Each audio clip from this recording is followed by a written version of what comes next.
المشركين أن ينزل عليكم وما لكم من دون الله ولي ولا نصير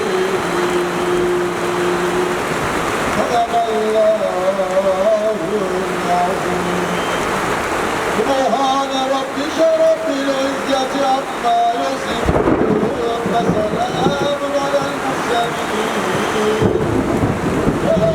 الحمد لله رب العالمين كافرين على الإسلام والرحمة Hassaten İbrahim kardeşimizin bütün şehitlerimizin ruhları için Allah rızası için tegaffel minna bi hurmetil Fatiha.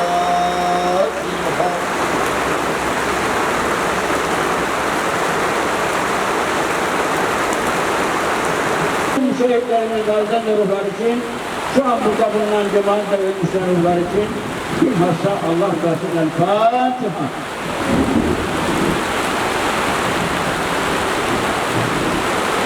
Öncü ve sevabı Adem babamızdan sevgili Peygamberimize kadar gelip geçen bütün Peygamberlerin, sahabelerin, salihlerin, evliyaların, gelmişlerin, sıddıkların, şehitlerimizin ruhlarını hediye ettik, onlardan iktidar eyle ya Rabbi.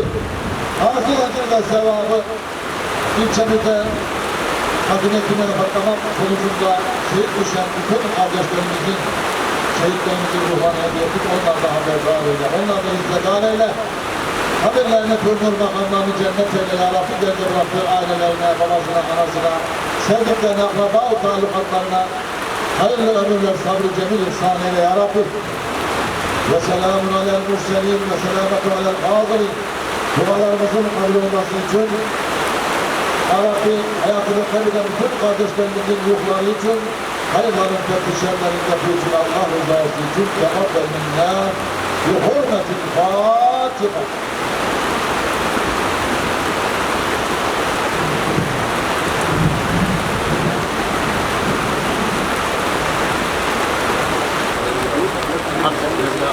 Sağlıklı.